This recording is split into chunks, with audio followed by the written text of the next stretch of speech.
A paz do Senhor para você, professor, professora do Discipulando. Esta é a primeira edição do nosso podcast para este segmento do Discipulando. Meu nome é Eli Espínola. Pela graça de Deus, sirvo como professor de jovens no Tempo Central da Assembleia de Deus. Estamos nesta série de podcasts e este projeto é denominado de EBD Síntese Cast, uma produção do DENEC, Departamento de Ensino e Educação Cristã da Assembleia de Deus, que é presidida pelo pastor Martim Alves da Silva. Neste momento, eu quero passar aqui a palavra aos nossos professores que também integram esta equipe do Discipulando. Poderíamos começar agora com a professora Celeste Rubinho, por favor. A paz do Senhor. A paz do Senhor a todas, professoras amadas, aos professores, aos meus colegas, a paz do Senhor. Que felicidade estar aqui nesse momento tão desafiador, né, para nós, e um projeto tão pioneiro e maravilhoso como este, né? Meu nome é Celeste, eu sou, pela graça e misericórdia de Deus, sou professora dos novos convertidos no Templo Central. E quero aproveitar para agradecer a Deus, primeiramente, pela oportunidade, ao pastor Martim e ao pastor Reinaldo pela confiança. Obrigado, professora Celeste. E o nosso outro integrante, o irmão Douglas Nilson Moraes. Pai do Senhor, querido Eli, irmã Celeste, a você, professor, que vai estar conosco a partir deste encontro, semanalmente, neste momento de aprendizado, de troca de experiência, esperando em Deus que seja um tempo de crescimento para cada um de nós. Eu congrego na Igreja Polo, do setor 4, leciono na classe de jovens e também na classe dos novos convertidos. Obrigado, professor Douglas Nilson. Meus queridos, neste segmento do Discipulando, nós adotamos um currículo que consiste de 4 ciclos. No primeiro ciclo, aliás, para ser interessante explicarmos aqui o que significa currículo, né? O currículo é o conteúdo de um curso, né? E no primeiro ciclo deste curso, né, no primeiro trimestre, melhor dizendo, nós estudamos Jesus e o Reino de Deus. E agora, neste segundo ciclo, estaremos aprendendo sobre crenças cristãs. No terceiro ciclo, estaremos estudando a prática das verdades cristãs. E, por fim, no quarto ciclo, portando uma nova identidade. Neste momento, eu quero fazer aqui a apresentação da revista do segundo ciclo. Ela é comentada pelo autor Marcelo Ferreira, né? Tem como tema Conhecendo as Doutrinas Cristãs. E o público-alvo, como o professor Douglas Nilson e a professora Celeste com o qual eles estão muito acostumados, são os novos convertidos, os nossos discipulandos. E é sempre importante, Douglas Nilson e irmã Celeste, antes do início da aula, o professor ele interagir com os alunos, interagir com os novos na fé, perguntar-lhes como foi a semana, verificar eventualmente quem aniversariou, como está a situação de cada um deles, né? Antes de introduzir o assunto da lição. É muito importante esse contato pessoal, esse acolhimento caloroso. Meus queridos, estaremos aprendendo durante este podcast, esta nossa conversa, sobre fé, o que é crer e a relação entre crer e as principais doutrinas da fé cristã. Não é à toa que este trimestre, né, começa com este tema, né, o que é crer? Esta pergunta. É importante nós diferenciarmos ou distinguirmos o que significa o ato de crer, que é o que estaremos estudando nesta oportunidade, e o conteúdo da crença, que é o objeto da crença. No caso, as lições de 2 a 13. Prosseguindo aqui ainda nesta abertura, é importante também você, professor, ou você, professora do Discipulando, identificar e deixar muito claro os objetivos da lição. O que é que estaremos conversando neste podcast? A definição bíblica de fé. Este é o primeiro objetivo. O segundo objetivo, que também se subdivide em alguns aspectos, seriam as dimensões da fé. Nós veremos que a fé ela tem uma dimensão, um componente relacionado à confiança, e um outro componente relacionado à razão, e uma outra parte integrante da fé, ou do crer, ou do confiar, é a confissão. E é muito importante também nós termos em mente uma observação que o autor Paul Tillich faz para não sermos, uma recomendação que ele faz, para que não sejamos reducionistas quando falamos sobre fé. Muitos querem reduzir, digamos, fé simplesmente à vontade de crer. Já outros reduzem fé a sentimento. Quando alguém pergunta o que é fé, não, fé é sentimento. Já há outros que relacionam simplesmente fé com razão. Não, a fé é uma função da existência do indivíduo, do ser humano. E aqui eu estou, a princípio, me referindo à fé natural. Você não pode separar razão, nem sentimento, nem vontade desse centro existencial do homem, né? Essa capacidade de crer, essa inclinação para crer nas coisas. Então, que tenhamos cuidado, né, de pronto já destaco esse aspecto, né? Que a gente não pode usar de uma abordagem reducionista, digamos, excessivamente limitadora sobre o que é fé. Prosseguindo aqui, meus queridos, vamos introduzir nosso assunto, o conceito bíblico de fé. Já na leitura bíblica em classe, nós encontramos um texto. A fé é o firme fundamento das coisas que se esperam e a prova ou a convicção de fatos que não se veem. Este é o conceito bíblico de fé. Mas há também conceitos não bíblicos, que não tem apoio, não tem respaldo nas Escrituras. E, por exemplo, alguém poderia até duvidar, mas o ceticismo é uma forma de fé. E existem também concepções heterodoxas sobre fé, um tanto equivocadas e que não estão de acordo com a revelação escriturista. E muitos também confundem fé com superstição. Então, professor, a título de introdução, é importante você sempre partir do conceito do tema e do assunto que vai ser estudado. Você definir o que é definir. Definir é capturar a essência de uma ideia, de um conceito. É conceituar. Também é importante você começar com algumas perguntas. Pois não, professor Douglas?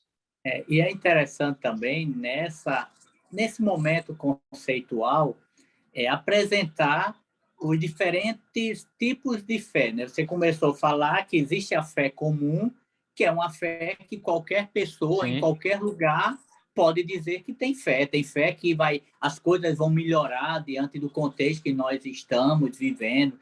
Tem fé que um parente vai sair de um hospital, mas isso não resulta em salvação. Então, é uma fé comum. Mas existe a fé, que é a temática maior da nossa lição, que é a fé como meio para a salvação. A fé por intermédio de ouvir a palavra, crer e então se render a essa verdade. É a fé como salvação. Mas também, quando nós cremos, existe a fé como fruto do Espírito, né? Que é um ato de fidelidade. É a fidelidade ao Senhor que lhe salvou.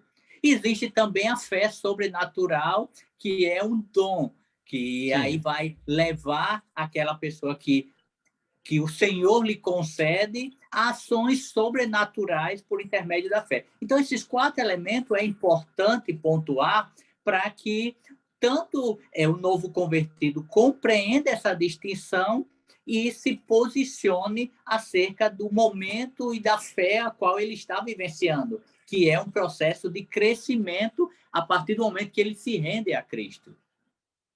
Obrigado, professor Douglas Nilson. Professora Celeste, de que outra maneira nós poderíamos introduzir este assunto?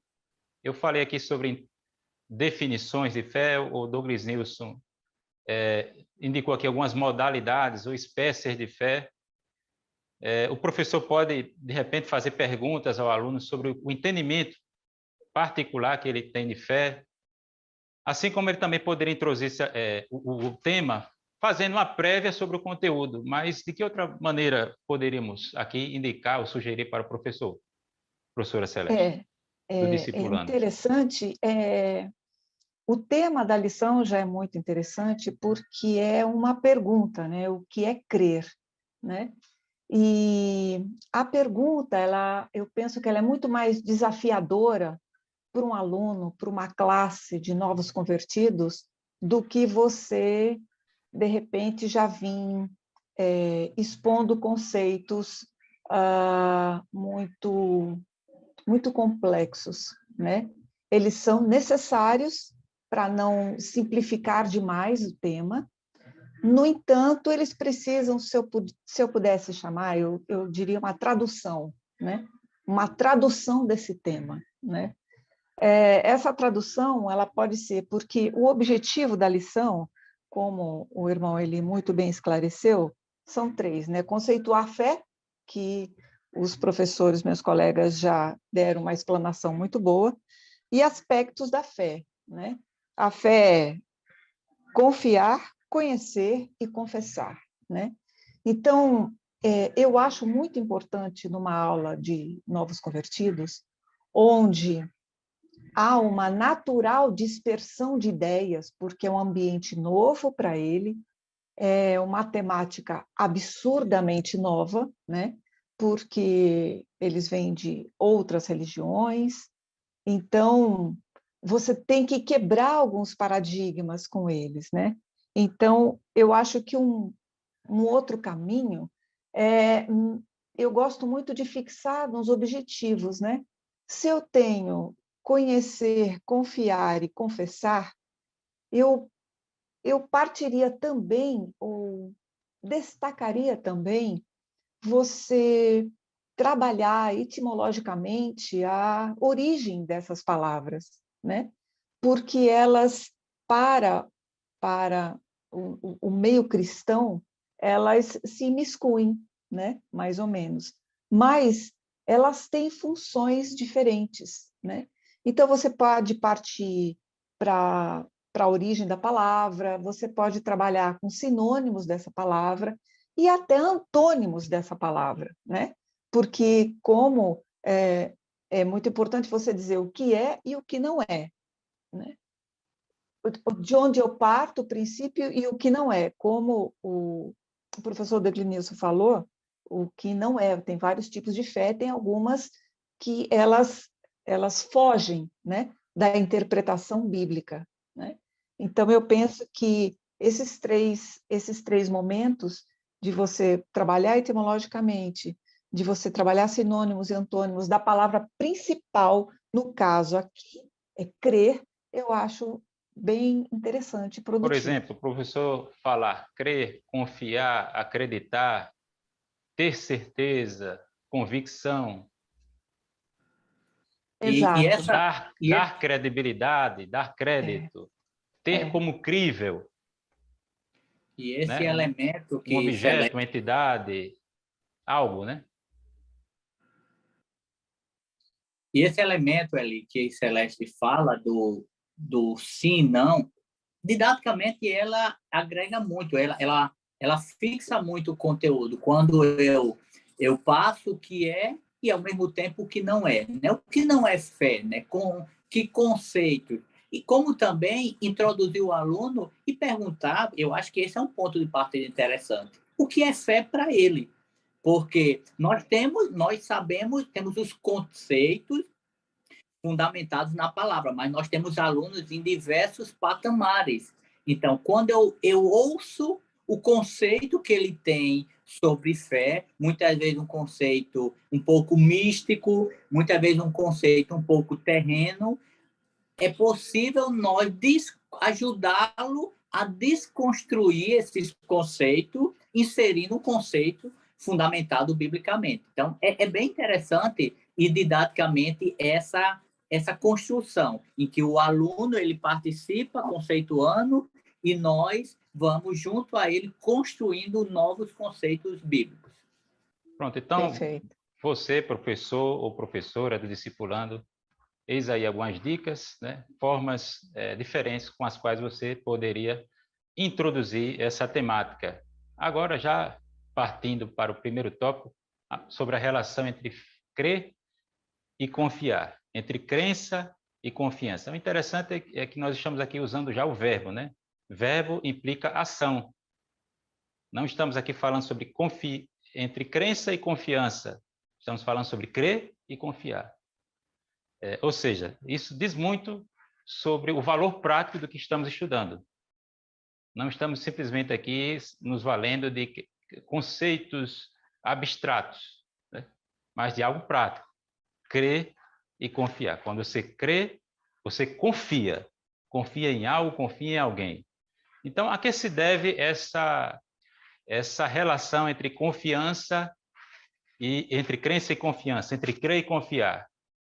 Aí nós temos o professor que está fazendo uso aqui da revista, né? O primeiro subtópico é confiança cega, ou seja, crer é confiar cegamente em algo ou em alguém?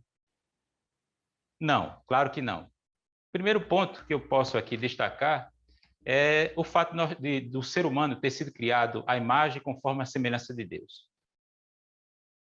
O homem ele tem um espírito, né? O espírito é o órgão de comunhão com Deus, e o homem tem uma natureza religiosa. Somente o homem é religioso, se comparado com as demais criaturas.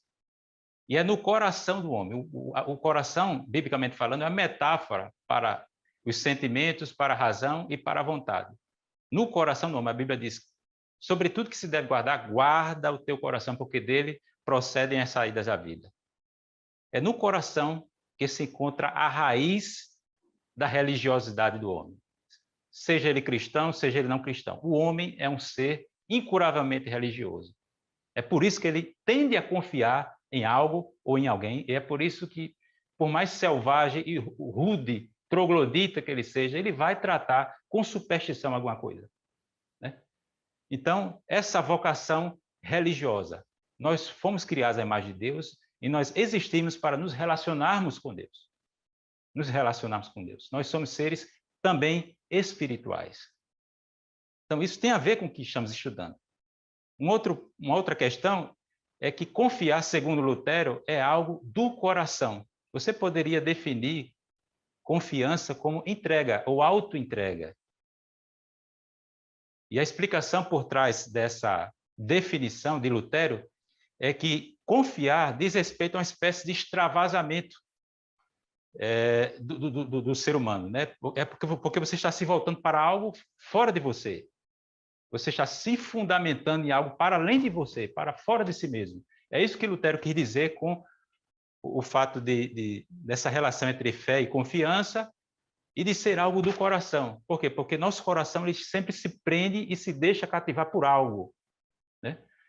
E a fé bíblica, eu quero aqui já também dizer que não é um salto no escuro.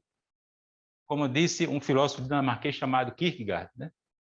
Na obra Temor e Tremor. Pelo contrário, a fé ela tem uma base, ela tem seu fundamento em Deus, e Deus é fidedigno, ele é digno de fé. Por quê? Porque ele se revelou. Ele se revelou na história e se revelou também de forma proposicional, ele se revelou em palavras. Houve o registro da sua revelação, que é o que nós encontramos aqui nas Escrituras. Então, quando nós dizemos que cremos em Jesus, isso não significa apenas que eu amo Jesus, que eu adoro Jesus. Significa também que eu creio sobre algumas coisas bem definidas acerca de Jesus. Por exemplo, as doutrinas centrais e clássicas que estudaremos ao longo deste trimestre, né? Então, crer sobre Jesus. E Jesus disse, né, quem crê em mim, como diz as Escrituras, no capítulo 7 do Evangelho de João. Ou seja, o ser humano deve crer em Deus nos termos que Deus estabelece. Ok, meus queridos? Eu gostaria de ouvi-los ainda sobre essa relação entre crer e confiar. Você discorreu sobre o ponto 1, e em razão do tempo, eu vou prosseguir ainda no ponto 1, crer é confiar. Você falou confiamos cegamente, era uma pergunta, você já respondeu. Eu vou para o ponto 1, 2. que é: em quem confiamos? Sim. Essa é uma pergunta muito boa. E aqui vai também uma atenção e um cuidado para o professor, que ele tem que gerenciar muito bem o tempo e discorrer por todos os pontos, mesmo que o tempo seja mais curto do que ele gostaria, o que ele deveria. E então, em quem confiamos? Então, de uma forma bem simplista, né? Eu penso assim, e o professor ele deve prestar atenção, porque em quem confiamos existem alguns pontos essenciais para eu confiar numa pessoa, né? Eu preciso ver nela alguns atributos que me passem uma certa tranquilidade e confiança.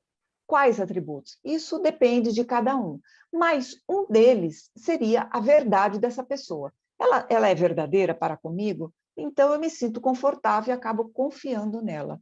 Confiável, Mas né? confiável. Então, mas nos termos bíblicos, para nós cristãos, eu acho que há uma facilidade muito grande.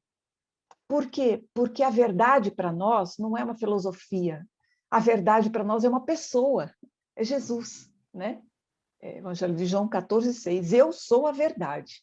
Então, quando eu escolho, né, como o professor Eli falou muito bem lá no começo, todo o tempo eu estou escolhendo. Eu escolho levantar e continuar acreditando na única verdade, que é Jesus. Então, se há uma pergunta em quem confiamos, para nós a resposta é fácil, é Jesus. E aí eu passo a palavra em razão do tempo, né? Temos ainda o ponto 1.3, que é um desafio. Quem vai comentar? Professor Douglas News, E poderia olha, nos ajudar aí? e veja que, fechando esse primeiro ponto, nós podemos entender que há uma construção. Primeiro, eu entendo que essa nossa confiança não é algo do nada, não é algo cego no escuro. Toda a nossa confiança, toda a nossa fé, ela é fundamentada, como o Celeste falou, numa pessoa, e é fundamentado em a revelação que chega até nós através da palavra. Toda a nossa fé, ela tem uma fundamentação bíblica. Não é o que ele fala, não é o que o professor fala ou o que o pastor fala, como alguns podem até criticar. É o que está numa palavra, e essa palavra é verdadeira. Essa palavra, ela é atual e passe o tempo que for. Ela é inesgotável e ela é alimento para nós que cremos. Então, por que eu confio? Eu confio porque esse processo ele está sendo construído. E o que eu tenho que fazer é, se eu entendo que essa confiança não é cega, é fundamentada numa pessoa, se eu entendo que essa pessoa é Jesus Cristo e, segundo a palavra, é gerada uma fé em mim, uma fé que muda o meu ser, muda o meu interior e muda de dentro para fora. Agora eu vou confiar porque eu entendo que isso é verdadeiro e a própria palavra vai me dizer que os fatos desde o Antigo Testamento ele vem se cumprindo. Então não é algo que alguém escreveu e não tem valia, não tem valor, fundamentação. Há verdades que foram escritas há séculos, milhões, centenas de anos, e ele continua real e continua se cumprindo. Então, fecha esse primeiro ponto dizendo que a nossa confiança, o que nos leva a crer, é algo que tem uma fundamentação, essa fundamentação é bíblica. Isso é importante para o professor, porque nós não vamos para a sala de aula para falar de nós. E as minhas experiências, por mais profundas que sejam, ela não necessariamente vai gerar no aluno uma fé, uma confiança. Porque se fosse assim, imagina, todas aquelas pessoas que viram os milagres de Jesus deveriam ser as pessoas mais salvas. E o próprio Jesus faz críticas, porque as pessoas não criam. Então, a palavra é que vai gerar fé. Eu preciso fundamentar a minha aula, a minha fala na palavra. E aí sim, isso vai gerar vida continuamente no coração dos nossos alunos. Eu creio que, nesse aspecto, nós fechamos, e lembrando também que a Bíblia não é um livro que ele está fechado, como alguns creem, que toda a revelação ela já acabou, ela não é para o nosso tempo. A Bíblia é um livro que já tivemos profecias já cumpridas, o próprio Cristo revelado à humanidade, mas nós estamos esperando a volta do nosso Salvador, que, como o Hebreus mesmo diz, um poucochinho de tempo que há de vir virá e não tardará. A qualquer momento ele virá. E esse aluno ele precisa ter essa expectativa para que a sua fé não esteja só voltada nas coisas dessa vida, mas na vida eterna que se consumirá com a vinda de Cristo para nos levar e estar eternamente com ele. Então, eu creio que esse é o desfecho desse primeiro ponto, professor Eli, no que fala acerca do crer é confiar. Obrigado, professor Douglas Nilson. E lembrando, professor importante, professor e professora do Discipulando, nós temos falado aqui sobre fé em Deus, em quem devemos confiar, mas que a confiança não é uma finalidade em si mesma, né? Há aqueles que defendem uma fé na fé. Isso aí é otimismo. Sim. Não estamos falando aqui sobre fé na fé. Estamos falando sobre fé em Deus, né? A fé por isso não que o ponto 2 já é importante. Desculpa, por isso que o ponto 2 ele vai exatamente complementar o que o irmão está falando, né? Crer é conhecer, a importância de conhecer, que pode ser por intermédio do Espírito Santo ou por intermédio da razão, né? A lição traz esses 2 pontos. Eu posso conhecer pelo Espírito Santo, ou seja, ele me revela, né? Ele que também é uma pessoa, ele é capaz de me revelar, ou por meio da razão. E isso... Não, pode falar. Sobre essa relação entre crer e conhecer, né? Nós temos algumas definições de conhecimento que poderíamos citar aqui, como a de Platão, na obra Teteto, né? Conhecimento como crença verdadeira e justificada. Mas, diferentemente da cosmovisão grega, no cristianismo, o conhecimento é uma dádiva. A Bíblia diz que a sabedoria ela decorre do temor a Deus. Nós começamos sendo sábios quando tememos a Deus. Ou seja, o conhecimento é algo que nos é dado. Inclusive o conhecimento sobre Deus, né? Ninguém melhor do que o próprio Deus para nos indicar sobre sua natureza, né? É isso que nós queremos dizer com revelação, né? Revelação significa Deus se fazendo manifesto de forma graciosa, porque ele não é obrigado a se revelar. Então, nós temos o conhecimento de Deus. Pois não, professor Douglas Nilson? Não, pode concluir o seu raciocínio aí. Pronto. Então, nós precisamos fazer essa distinção entre um conhecimento segundo outras acepções fora das Escrituras e o conhecimento de acordo com as Escrituras, né? Porque o temor a Deus é o princípio da sabedoria, ou seja, o conhecimento é um dom, o conhecimento é uma dádiva. Esse é o primeiro ponto. Agora, existe alguma relação entre conhecimento e fé, né? Ou seja, se nós verificarmos com mais calma, nós veremos que um componente que a crença é um componente de qualquer conhecimento, né?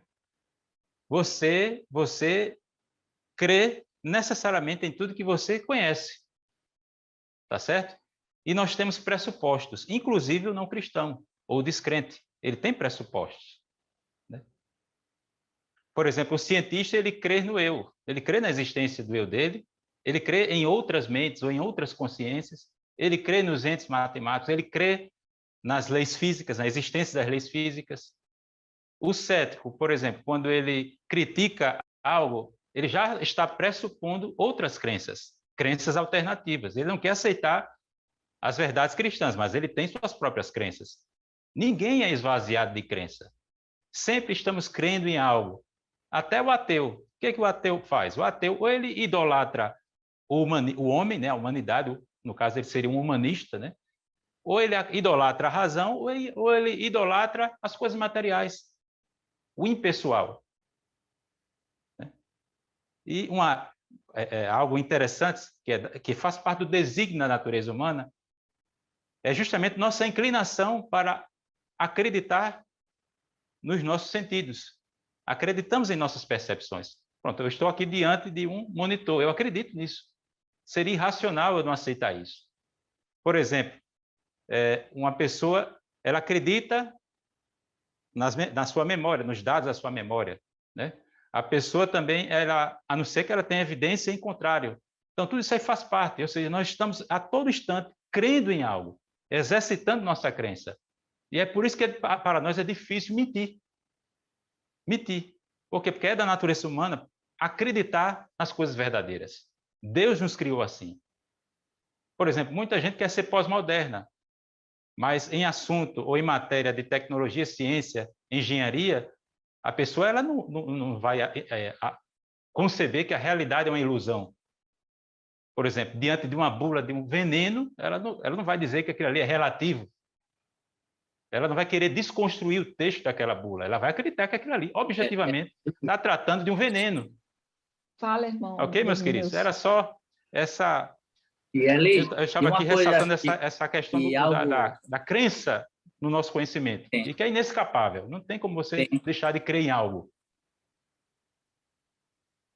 E esse segundo ponto eu acho que é muito interessante para o nosso aluno entender o seguinte: eu criei, agora eu vou buscar conhecer, porque eu preciso me aprofundar no conhecimento desse Salvador, desse Senhor, e esse conhecimento é a palavra. Então, é importante desde cedo que o nosso aluno, o novo convertido, ele passe a amar e ter vida com a palavra, permitir que o Espírito Santo ministre a palavra ao seu coração, porque ele vai entender as verdades espirituais.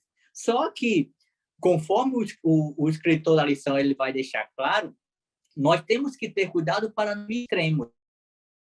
Porque, por um lado, tem aquelas pessoas que só nas questões da palavra, é a palavra, e eu não posso ler nenhuma outra coisa, porque pode confundir e eu ficar ético. Não é isso.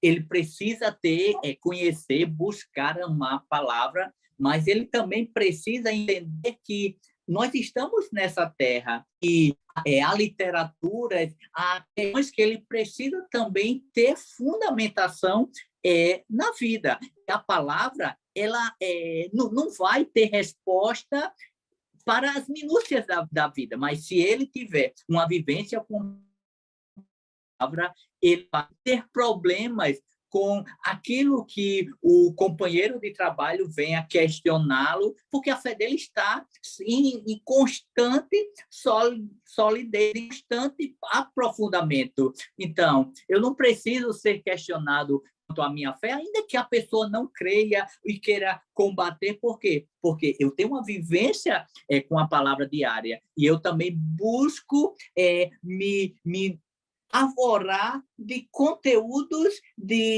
acerca da minha fé através de outras literaturas, através de outros meios que são fundamentados na palavra ou até como forma de refutar essas verdades que estão dizendo aí. Então, nós precisamos... Isso é discipulado também, fazer com que o nosso aluno entenda o caminho para a maturidade, para o crescimento espiritual, para que não aconteça que, depois de tanto tempo, o que Paulo falou para uma das igrejas a qual ele escreveu, é que esses novos convertidos que, terminando uma jornada, continue precisando tomar leite, porque não houve crescimento, não houve avanço espiritual. Então, eu como professor, você como professor, nós precisamos entender que o nosso papel é motivar esse aluno a buscar, se aprofundar na palavra, não ter a palavra como um apêndice, para viver essa fé e conhecer mais ainda esse Deus que nós servimos. Eu gostaria mais ou menos isso. Perfeito. Eu gostaria de caminhar para o fechamento, né? Em razão do horário, né, professora Eli? E falar sobre crer é confessar. É como um complemento, né, do que você estava falando, o irmão Douglas News também acabou de falar. É um complemento, porque eu declarando a minha confiança às pessoas, que é o ponto 1, na linguagem da igreja e na linguagem do mundo, né?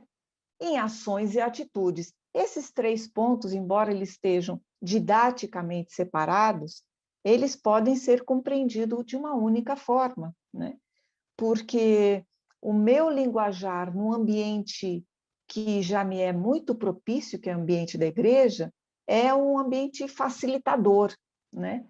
Mas a minha pregação, o meu confessar, a minha exposição da minha fé, dar a razão da minha fé para o outro fora do ambiente da minha igreja local, como chama a revista, aí é o desafio, né?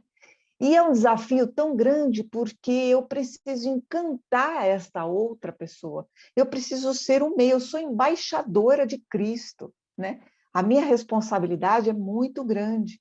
Então, como embaixadora, eu tenho que tentar pregar o evangelho da melhor forma possível, que não é por palavras, né? Eu posso até usar palavras, mas as minhas atitudes, elas falam muito mais alto do que o meu discurso, porque há muitos discursos que estão desconexos com o comportamento da pessoa.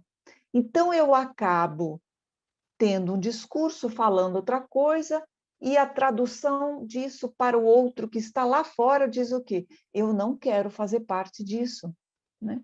Então, eu acho muito importante o professor, embora esta temática final pareça simplista, ela é de extrema importância e merece destaque.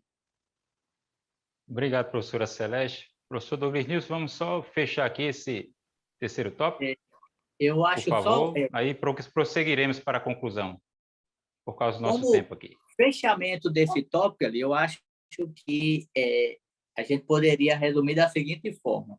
Primeiro, eu confio. Depois, eu busco me aprofundar.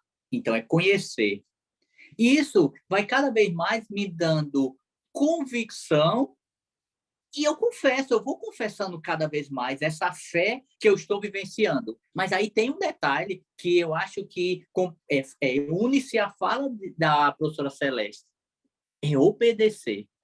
Porque pouco, não é que eu diga que pouco, mas o que adianta se eu digo, eu confio em Deus, eu creio que Jesus é meu Salvador, eu estou lendo a Bíblia todo dia, e eu digo que eu sou crente no meu trabalho, mas só que eu não obedeço essa palavra.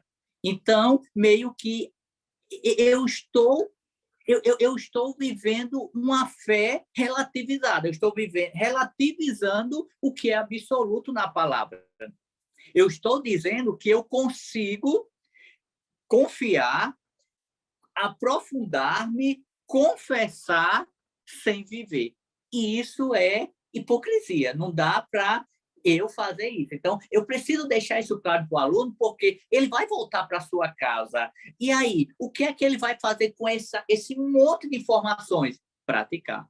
Porque de nada adianta ele chegar no culto da noite sabendo que crer é confiar, crer é conhecer, crer é confessar, e agora ele vai ler mais a Bíblia, ele vai buscar conhecer mais literaturas cristãs, aprender mais, ele quer ser como o professor Eli, como a professora Celeste, mas no final das contas, se ele não obedecer a palavra, como o professor Eli, como a professora Celeste, ou quem quer que seja o professor que está ministrando a ele não está compreendendo. O discipulado dele está sendo ineficaz. Obrigado, professor Douglas Nilson. Vamos aqui caminhando para a conclusão e considerações finais.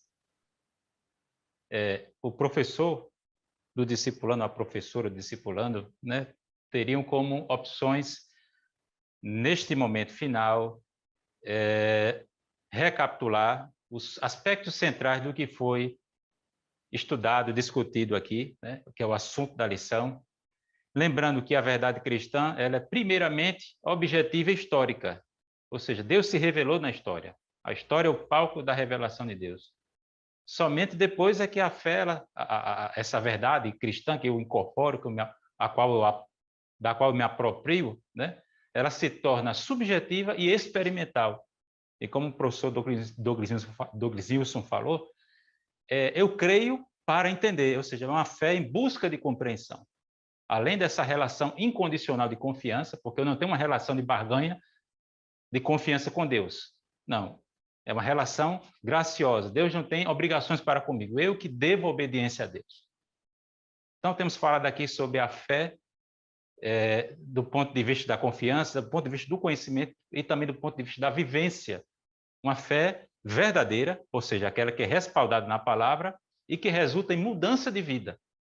E uma vida, claro, transformada, ela é sal da terra. E o que é que o sal faz? Ele impede a degeneração, a corrupção, assim como ele ressalta o que há de melhor naquele meio em que ele está inserido. É isso que nós precisamos, né? De crentes com a fé verdadeira, respaldada nas Escrituras. Então, meus queridos, eu estou aqui já caminhando para nossas considerações finais e eu gostaria de deixar essa frase para o professor, né? Não, e que ele reproduza e replique isso junto à sua classe. Não se envergonha da fé evangélica. E ali, nesse aspecto, eu queria sugerir uma literatura que é bem pertinente ao tema. É um livreto do John Stott, que tem o tema Crer Também Pensar. Eu acho que é um livro bem oportuno para professores que queira entender melhor. Ele vai fazer o resumo da obra, vai dizer assim, olha, nós não podemos ser cristãos que estão muito ligados a eventos ou a experiências, mas nós precisamos ter uma fé fundamentada nas Escrituras. Então, eu entendo que esse livro ele é bem pertinente para essa lição, para o professor e até mesmo para alguns alunos que queiram, em algum momento, se aprofundar mais sobre a temática. E, ao longo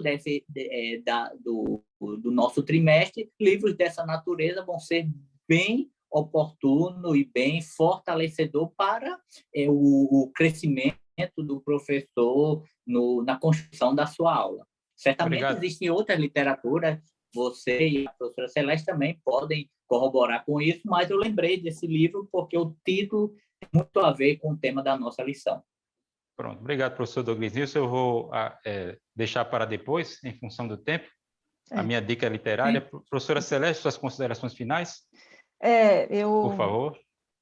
Gostaria de agradecer, é importante, professor e professora, que não é a quantidade de informação, né? Nós procuramos aqui pincelar e cada um se esmerou ao máximo para trazer pontos relevantes, né? E você, com tudo isso, vai adequar tudo que nós falamos ao seu público, ao seu aluno, porque é ele que é importante, né? É importante você passar esse amor pela palavra para ele. O resto vai dar tudo certo. Obrigada a todos, a paz do Senhor. Obrigado, você, professor, você, professora do Discipulando, pela companhia até este momento. Quero aqui, mais uma vez, agradecer aos professores Douglas Nilson e a professora Celeste pela participação e pelo esforço, pelo empenho em acrescentarem tantas informações relevantes neste debate. Quero agradecer também ao nosso pastor Rinaldo, nosso diretor do DENEC, e ao pastor Martim, esta confiança em levarmos adiante este projeto tão importante que representa uma renovação para todos nós, né? Bem como excelência e dedicação para a Escola Bíblica Dominical. Obrigado a todos e a paz do Senhor.